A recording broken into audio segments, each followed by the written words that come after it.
Hey everyone, this is going to be a little different than usual. I'm going to talk for a bit before the training session. Um, if you really don't want to hear what I have to say about what's happening right now, in the description I will have the timestamps for, like usual, for where the exercises are, so you can skip past all of it. So I've been trying to make this for a while, and just like pretty much anything else I've ever posted, this is unscripted. I have some notes on my screen that I'm going to be looking at every so often, try and make sure that I cover the things that I want to. And people watching, I mean, there is probably a sense of dread. Here's a white guy about to ramble on about the current state of things. What side's he going to take? And that's kind of the concern and kind of part of the problem, right? Like, there are a bunch of people in the country currently in pain, in a lot of pain, and have been for a long time, for generations. And right now they're getting a voice. And at this point, everybody should be helping out, right? It shouldn't just, everybody should be helping out. So the fact that there's fear when somebody comes on and it's like, oh, is he going to talk about the conspiracy or how everything's blown out of proportion, or is he going to talk about rioting? Is he going to talk about whatever? That fear shouldn't be there. Like, we should all be trying to help each other in some fashion, instead of just dismissing people's concerns or trying to come up with excuses for why it's not important.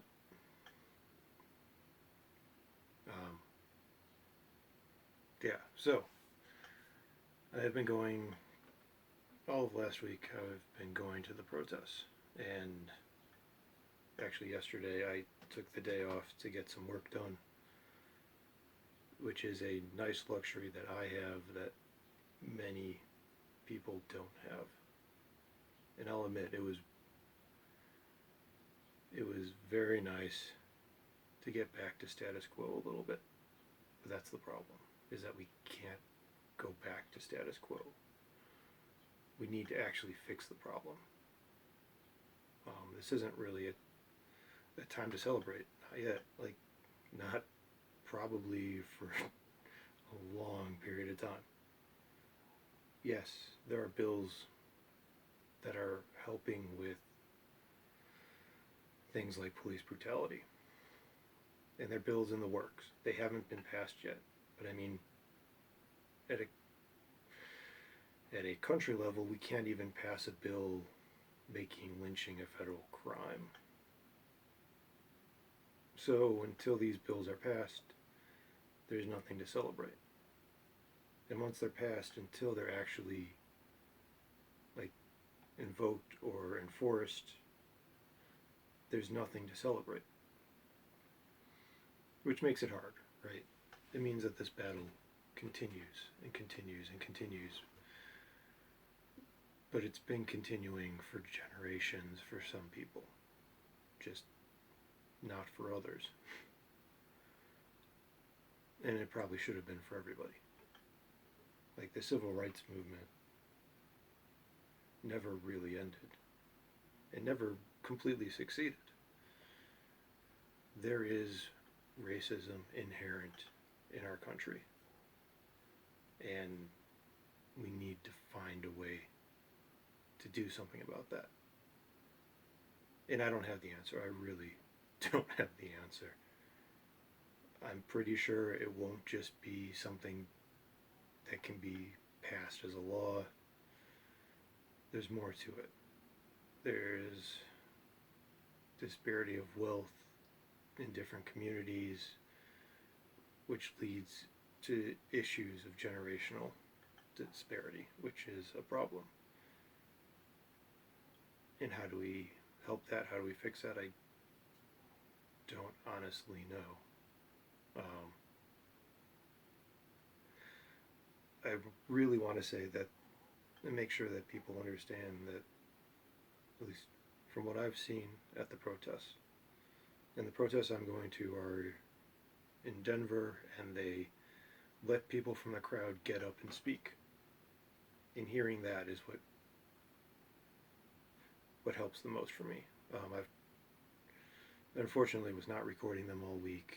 I started recording some of them and posting them on Facebook, and I'll be the first to admit I don't agree with everything being said. But that's not the point. The point is people need to hear what the pain is. Like, what are people going through? Why are they angry? Why are they depressed? It's not just about a few cases of police brutality or even a lot of cases of police brutality. There's way more that's a problem. It goes into every part of our society.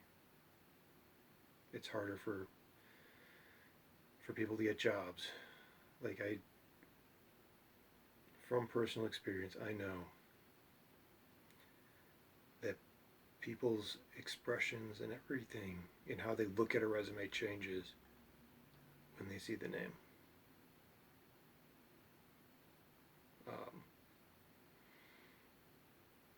For white people, it tends to be, if it's a uncommon name for them, they look at it and it gets a lower priority.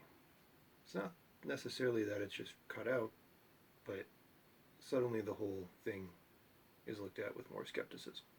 And I've seen that happen. I've also worked with people from India, specifically men from India, and they look at it, and if the name is Indian, suddenly everything sounds better.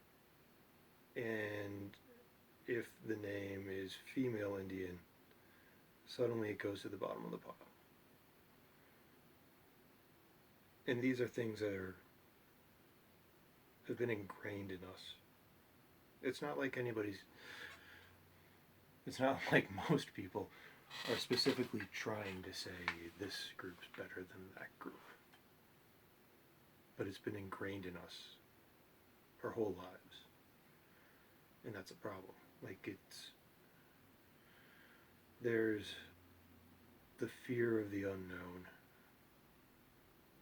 which causes us to make decisions. And cultures we don't know, even cultures within our own culture that we don't know, cause fear. And that's a problem. And I wish I knew how to answer that, how to fix that.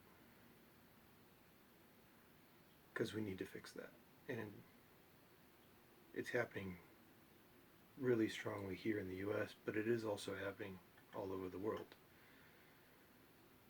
Sometimes it's racism, sometimes it's classism, and sometimes it's nationalism. Our country over all others. But we're all on this one really small rock in space. One country can't be above all of others. It doesn't work. Not if humanity wants to survive. And that's another thing with this kind of thought process. And it comes down to a lot of aggressions throughout a person's life, right?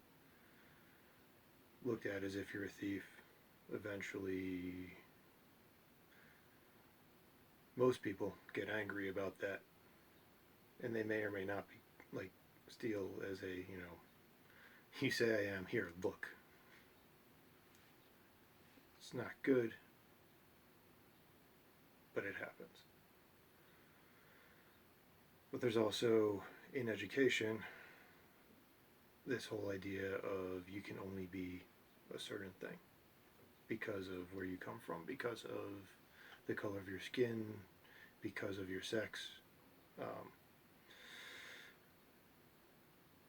DeGrasse Tyson talked about it when somebody came up and asked a question of, do you think the difference in brain chemistry between men and women is why there are more men in science? And I'll try and find that link and post it in the description so you can watch it, so you don't have to take my interpretation of it.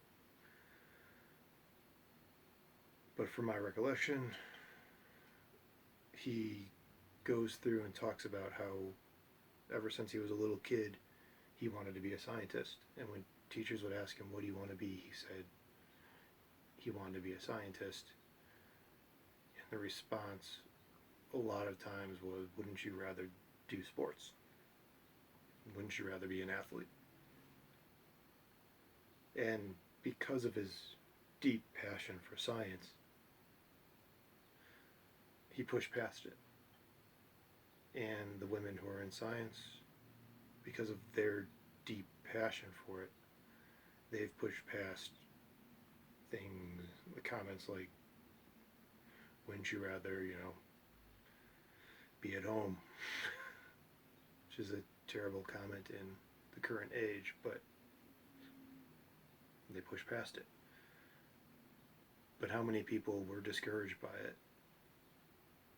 Probably a lot. How many DeGrasse Tysons, Hawkins, Einsteins have we lost?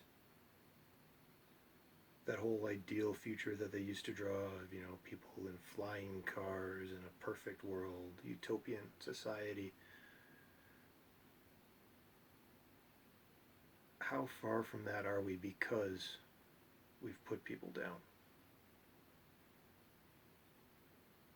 Like, I don't know if somebody who was discouraged so much in their life or was shot unintentionally or intentionally and died, I don't know if any of them could have been the one who solved, room temperature superconductors or increased battery capacity to a degree that changes the world, or figured out a way of interstellar travel. Like, I have no idea. And I don't think anybody can say one way or another, because there's no information on it. We don't know. Most people are just kind of swept under the rug. And that's a real problem. And not just in the areas of science. Science is just something I have a bit of a passion for. It is in every area: writing, in art, in science, in medicine, in physical therapy, probably even in areas of religion.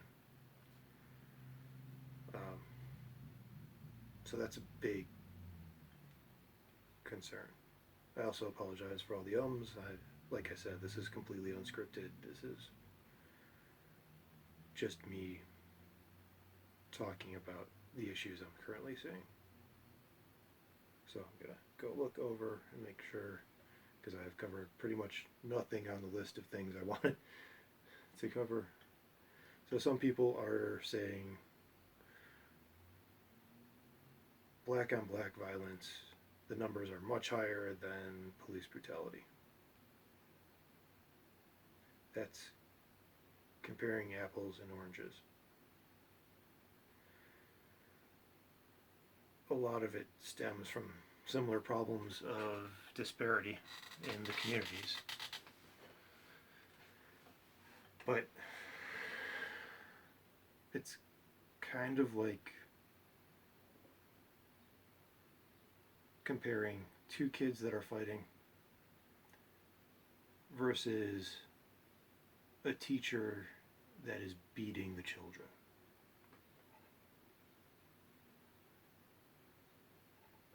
One of them, the children can find a way to stop fighting, or they continue fighting. It's kind of their choice. When it's this figure of authority beating them,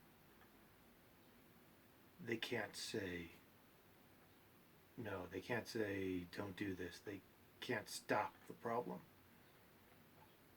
So if you're comparing the two, you're comparing things that are not the same.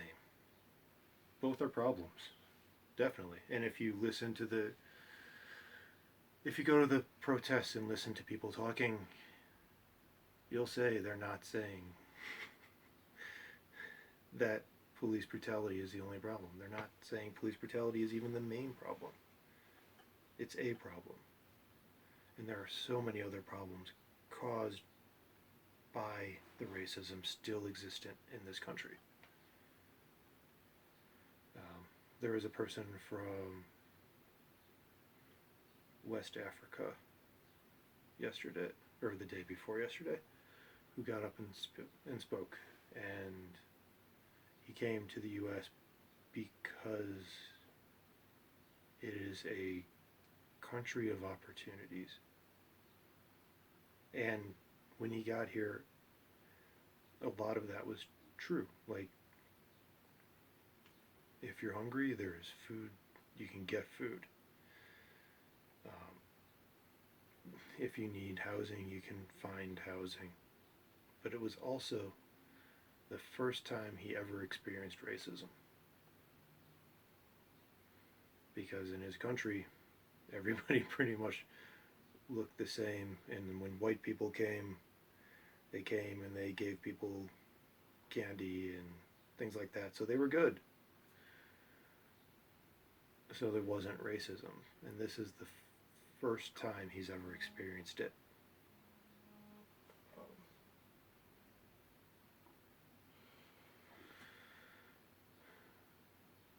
And that is...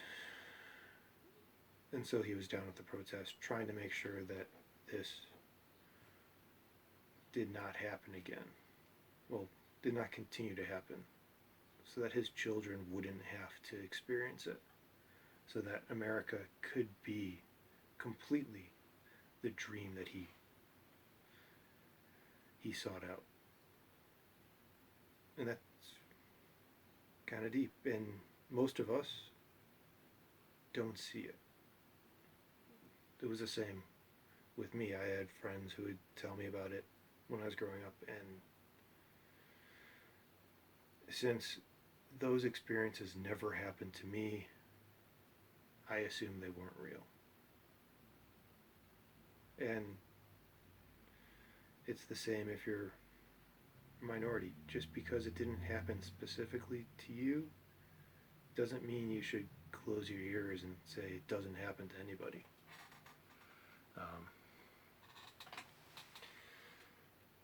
A way to look at it is when a woman gets sexually assaulted. That doesn't happen to every woman. But for women to say that doesn't happen is a problem. You have to be able to see the pain other people experience. For me, that's part of the martial arts training. My training has been Aikido and Sistema. And on the Aikido side, it builds empathy, which I think it should. And this is a debate that could be had by martial artists, but I think one of the main reasons for studying an art that is supposed to, at the very least, reduce the amount of damage you do to another person in a conflict should mean you're building empathy. And that covers pretty much every martial art that I know of, at least. I don't know of any martial art where they're like, if somebody comes in to hit you, your goal is to kill them. Like, you don't escalate it. You try and de-escalate any situation for your safety and for the safety of the person who's attacking you. That's kind of the goal, is to not harm people, which should build empathy. And if it builds empathy, you should be able to look at the pain of people around you and start to listen to what they're saying. And even if it's not your experience in life, there's validity to it. And it's up to those who have more power than others to try and fix it, to try and help. And it is up to the people who are going through it to try and fix it. But those who have more power have a much better chance of succeeding. There have been some posts about anybody can do anything, which is something I've thought about a lot in my life, and I have considered it true most of the time. But it's different. If both people start at the exact same spot, whatever person A can do, person D can probably do. But the problem is nobody's starting at the same spot. So Trump has said often that he pulled himself up by his own, bootstraps, and he's a self-made man, and he probably believes that. I'm not going to go find the sources. If you really want me to, leave a comment and I'll go look up speeches where he said things along those lines. And he probably really believes it. He was probably surrounded by people who had money who didn't do a lot. That would be my guess. And he had money, and he used it in some fashion. But he had money. He started from a family with money, which means he had connections to start, and that means a lot. He was given a loan by his father to start, and that means a lot. So if you tell somebody who is from a low-income household that they can do anything that someone like Trump could do,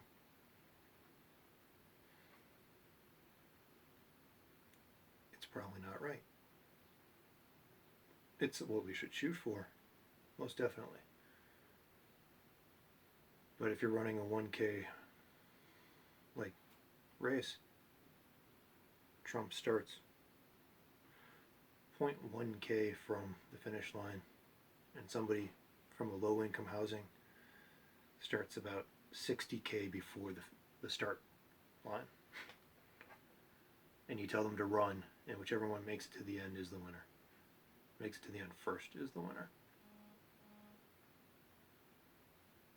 So there's that disparity, and if you think that's not there, you really have to open your eyes. And yes, there are individuals who have been able to push past it, who have been able to run faster, but it's a lot more difficult. It is definitely not equal. And that's kind of the problem. We need to find a way to reduce that disparity. So back to the point I was talking about when I started more rambling. So it's not just about police brutality against a minority group.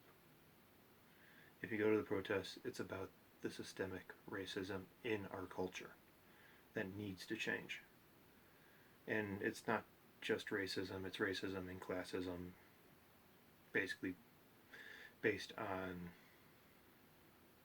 the amount of money that you had when you started, that you have no control over. And then you tack on top of it racism in addition, which makes it even harder than just the classism.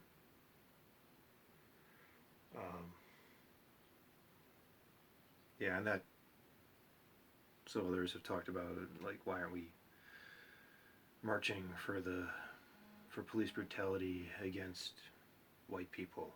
And first, any changes that get made to the police structure to make it so that there is less brutality in general, so that we train people for better conflict resolution, so that we put money into communities to help bring them up to reduce the amount of crime in general. All of that affects every race. That's the first and foremost point on that. And the second point is it's about so much more than police brutality, as I've been saying. It's about racism that is in our culture, throughout our culture. If it's easier for me to get a job than someone else because of their race, that's a problem. If I get paid more because of my race, because of my sex, that's a problem. And that happens. That's not a lie. I will probably always make more than my wife, even if we're doing the same job. And that's messed up. I will always be more likely in the US to get a job than someone from a minority race. And that is messed up. And that needs to change, and that needs to change in each and every one of us. That's not a law that can be passed. That's not something Congress can say, hey, stop doing that. They can say it, but unless we actually stop doing it, we're the problem. Now, I'm not saying that Congress and the president are flawless in all this, because they aren't. And many of them have a fair amount of money and probably don't see the problems around them. The same way that growing up, I didn't see the problems when I should have. There was a time when a friend of mine was staying with me right before he went off to Europe. And he just went out to buy, I think, tacos or something like that, to have something to eat. And he came back, and on his way back he was stopped by the police, frisked for minutes. They ran his ID, no cause, no reason. He gets back to my apartment, he's justifiably pissed, talks to me about it, and the first thing I ask him, so what did you do? Like, what did you do to cause this? Because it had never happened to me, and I didn't understand why it would happen. So my first instinct was to blame him and ask him, what was it you did that caused this? And that was wrong. I've apologized to him since. I will continue apologizing to him because that was very wrong. I had a similar kind of thing with my sister who was trying to get into the tech industry. And she was talking about the problems with it, and I was trying to talk about how we would hire women in a heartbeat if they applied, but that might not be true. I don't know. And even if we did, they would get paid less to do the same thing. I also gave her information to join a group of sysadmins I know on a chat system. And when she joined, there were a bunch of misogynistic, I would say, comments just in general. And people don't even think about it when they make it. They just make these comments. So I apologize to her for not understanding, for not seeing. I mean, I grew up in a tech kind of world, in a gaming kind of world, and that stuff happens, and we don't think about it. And it's a problem. And we need to realize that that's a problem. Even if it's just an off comment, it's a problem. And we shouldn't just tell people they're wrong. We shouldn't just ban people. We need to actually talk with people. Unfriending someone doesn't help in any way. Starting a dialogue is necessary, especially because they might listen to you.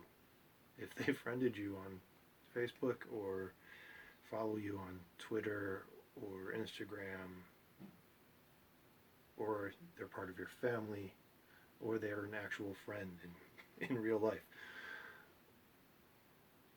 and they say something, ending the friendship doesn't help anything. It doesn't change anything. Your rage doesn't change anything. We need to actually talk with them. Daryl Davis is an amazing example of that if you ever look him up. He is a black, I believe, singer who has gone to KKK rallies and talked to people, and has actually gotten a lot of people to leave the Klan because he opens a dialogue, because he just doesn't just go out there with rage. He talks with them, asks them, why do they think they're better? Why do they do the violence? Like, why? Ask why, and then try and talk. And it will be tiring. It will be frustrating. But if we want to change the country, if we want to change the world, we need to do that.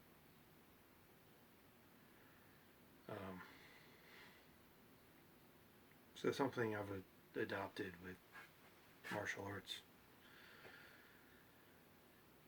Martial arts is a means of bettering myself. So I have adopted the idea of every day be the person you want to be, not the person you are. Or at least try.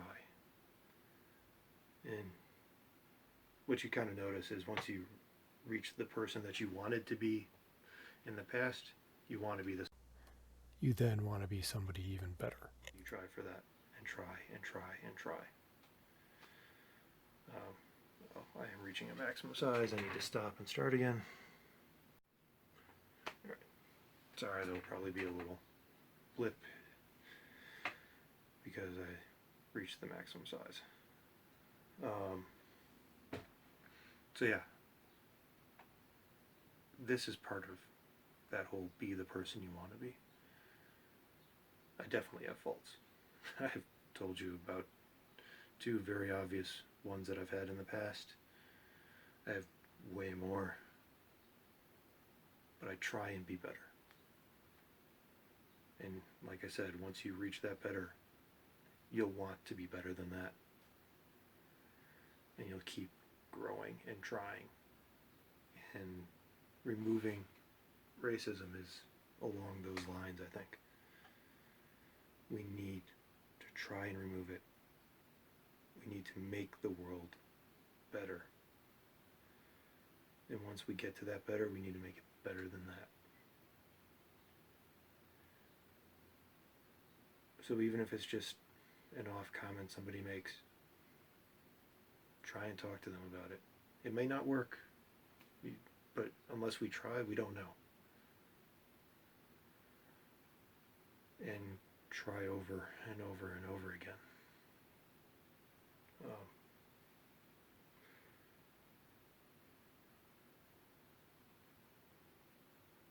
Yeah. Also, you'll notice in a lot of news articles, things are very short, very succinct on both sides. And there's a lot of wordplay. Announcements of what was used on a crowd. It wasn't tear gas, but it was a chemical deterrent that causes pain. But it wasn't tear gas. It's kind of like saying, somebody says, I heard they were shot with a 38, and you're like, they weren't shot. Well, really, they were shot with a 45, not a 38, and you're trying to wiggle out. They weren't. So you'll say they weren't shot with a 38, ignoring the fact that they were shot. So we need to watch out for things like that. We need to watch out for people taking this very complex issue and making it the people versus the police. It's not. I haven't run into anybody who is speaking at these protests who has said all police are bad. They're saying that systemic racism is existing. And the police department is the most obvious symptom. But it's not the only symptom.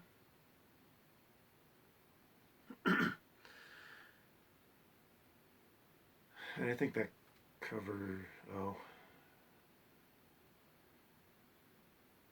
something I guess excuse me, something I guess I need to still cover. Black Lives Matter versus All Lives Matter. This is still a topic for people, and I kind of get it, I guess. When I first heard Black Lives Matter, it felt exclusive. And the first gut feeling that went through me was, what about me? What about everybody else? But that's not the point of the message. Someone at the protests described it fairly well. It's like going to a protest to raise cancer awareness and having somebody scream, what about diabetes? Yeah. No shit, diabetes is a problem. But right now we're trying to fix cancer. And that's really what it is. A portion of our society is screaming out in pain. And you're yelling, what about the people who are fine right now?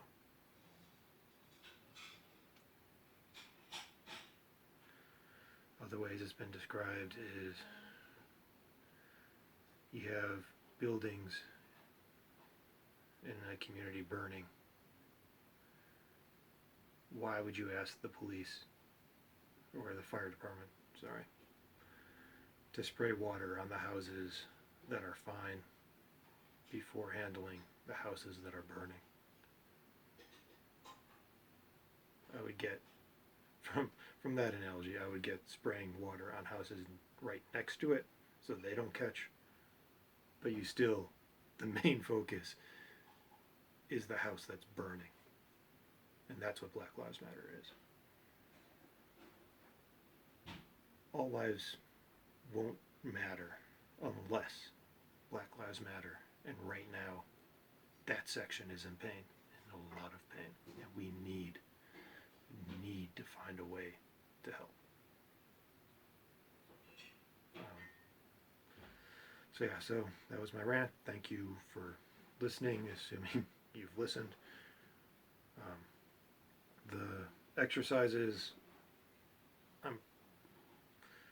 I may or may not just leave in the audio that I did when I did them, because I'm gonna be going to another protest tonight to try and listen again and share people's voices, and I don't know how much time I have to actually do editing. So yeah, thanks.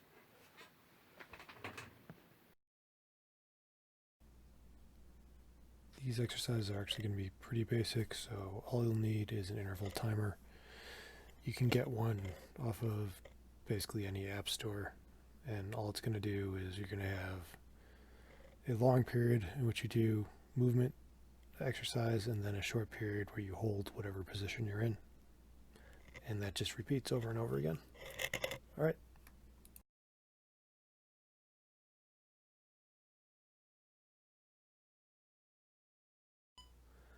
So I was gonna just leave what I said, but I look really crazy with the half conversation talking to people that aren't there. So we're doing squats. The interval is set to 1 minute of action and 15 seconds of holding a position. With the squats, you want to keep your back straight as much as possible, go down as far as possible, and try and keep a fairly steady pace as you do this. And don't try and aim for being at the top of the squat when it switches over to the hold position. Though that may seem smart, it doesn't help you with the exercise. So here it's hold, so it's kind of at a half squat. Hold it as best you can.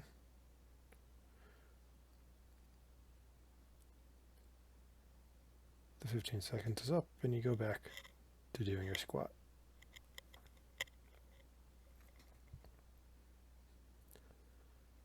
If you remember whether you're going up or down before you did the hold, then continue that same path. If you don't, you don't.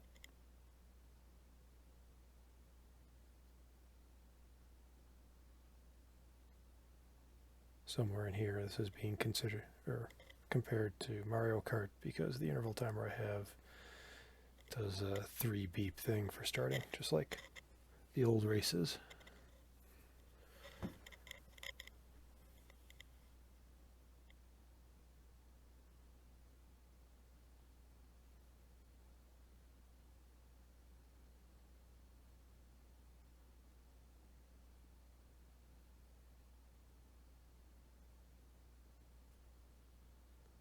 All right, and hold. Or now I'm holding.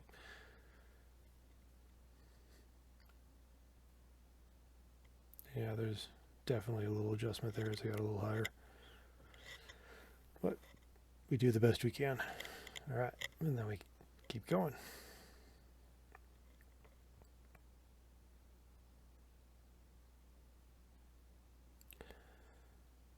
So this whole set of exercises was actually a lot shorter because I had a lot on my mind at the time. And another event planned right after that I needed to get to. So this whole section that we're doing, which is actually just going to be 2 sets of exercises, is just to burn out our legs. That's its main goal. So if you need longer to burn out your legs, then do this for longer. Well, this one and the one after. Something to also be careful about the next handful of days after you do this, and I'm holding again.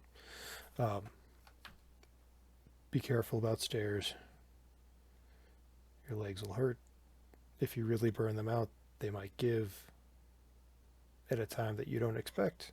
So just be careful.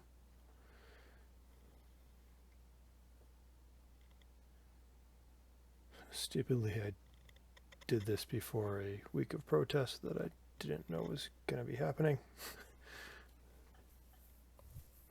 But that was extra not fun, as I'm sure you could imagine.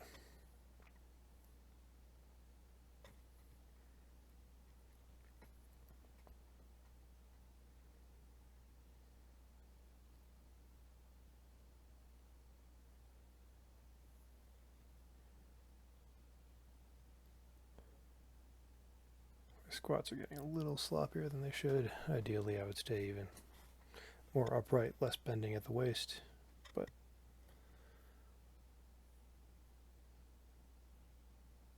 we do what we can, as I've said earlier. And now we hold it.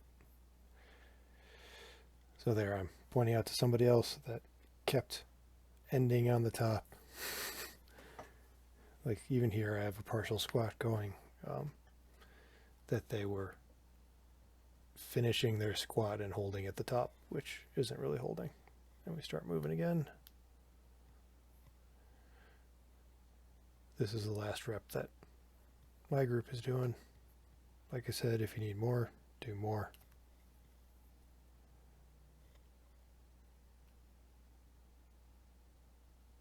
And this set probably will not be fun, to say the least.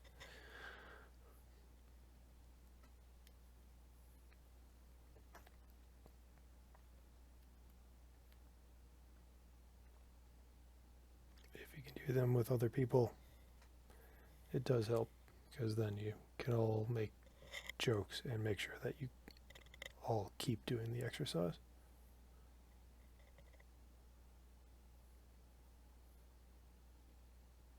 All right, and then we move on to the next one.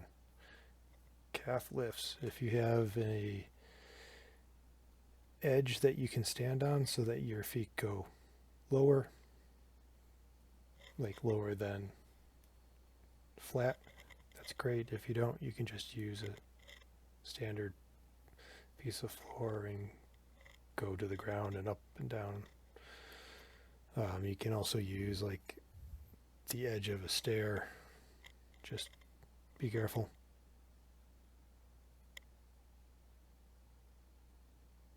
Here, this mat space has a 4x4 piece of wood on the end, so that gives me enough room to do this.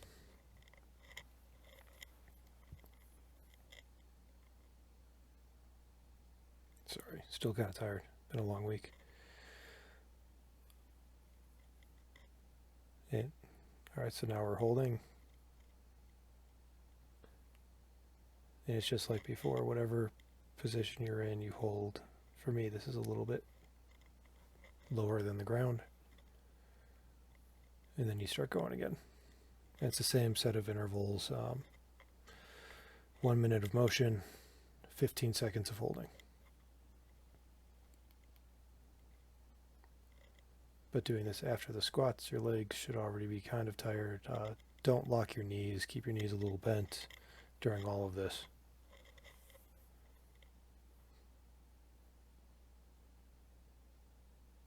Try not to fall. Try not to hit your head against the ceiling. You know, the standard stuff.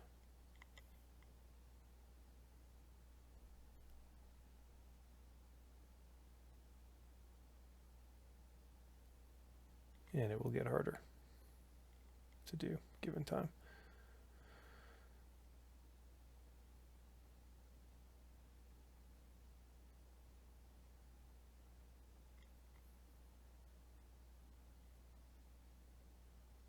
And there I almost fall. I think we're supposed to be holding at this point. Which is a little up for me. Not all the way up, but a little bit up. And then we're going again.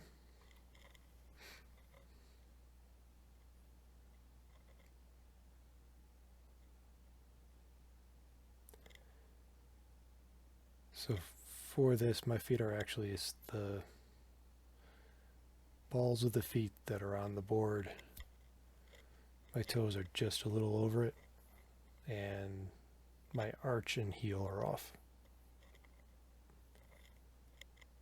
I know it's a little hard to tell from the video.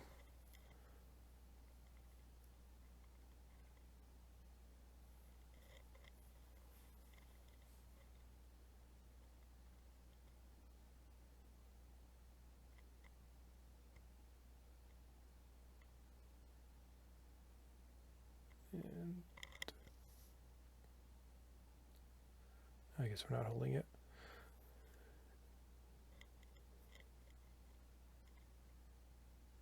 Okay, so now we're holding and I'm at the top. It's not so much fun, especially when your legs are already burning.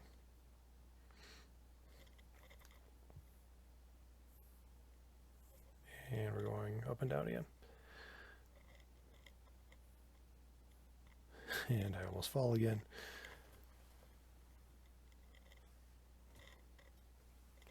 And this shows me how much quarantine has left me out of shape, because I used to walk a lot, so my legs were a lot stronger.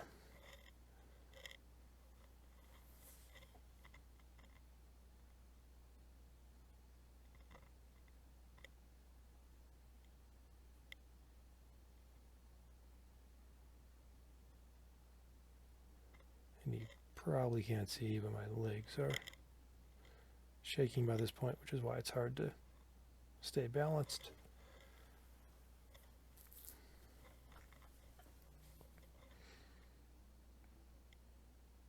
Hands in my pocket are just a habit, not needed for this. Oh, we're holding.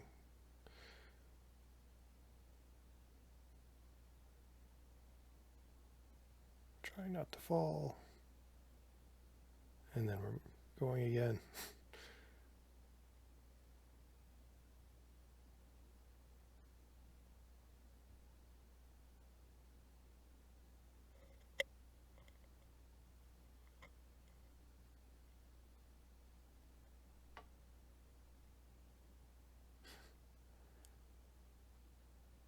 And yes, at this point I am finding it a bit difficult,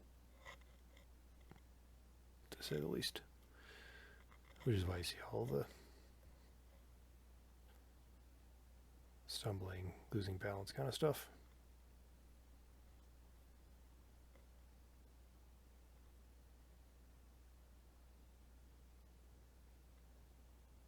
And I recommend, if you find, for this part, if you found something that was easy to do, make it more difficult, because the whole point is to burn the legs out.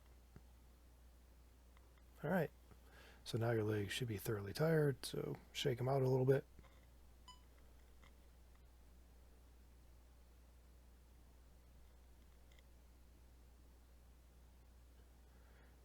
And now we're going to go back to an exercise that I believe I've done in a bunch of other videos, where you take your core and you try and churn everything with it.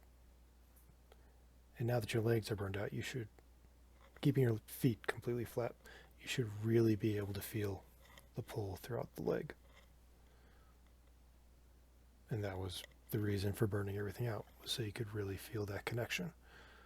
So when your core moves, it pulls all the muscles, which are now very well used, so you should really feel what's happening.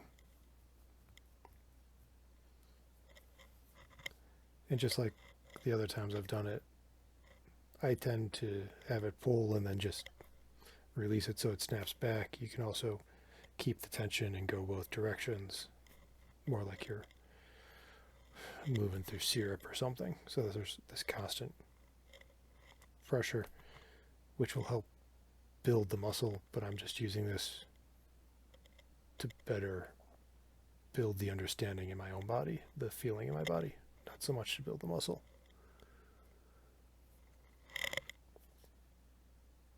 And for me, that snap back, I can feel it, like where it shakes parts of the body.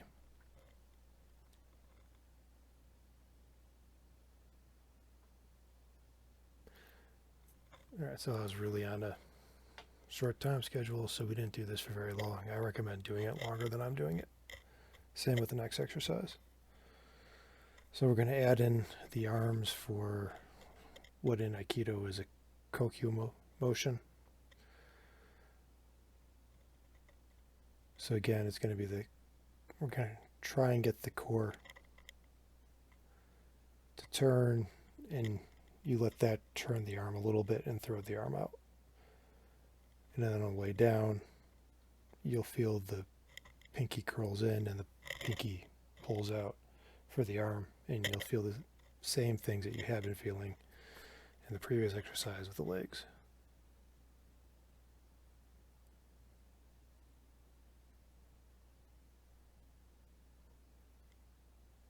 So that one, which was very slow, is not really a good example. Ideally, your core should move before anything else for this kind of exercise, because you're trying to understand the connective tissue and all of that through your hand and arm, through the core of your body down to your legs. That little round loop one a couple seconds ago, we're going to get to that. There was a question that was asked by people who were on the call, or Zoom, or Hangouts, whatever. So now we're going to do the looping of the arm. And just like with the earlier exercise, I recommend you do the one before this longer and this one longer. So what you're going to do is you throw the arm, and then the core pulls everything back in.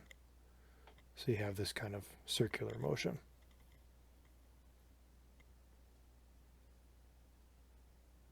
And it's again to study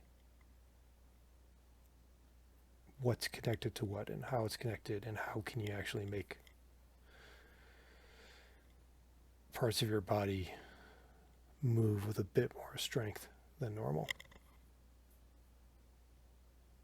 And how to just better understand your body, control your motion. All right, that's it. Thanks.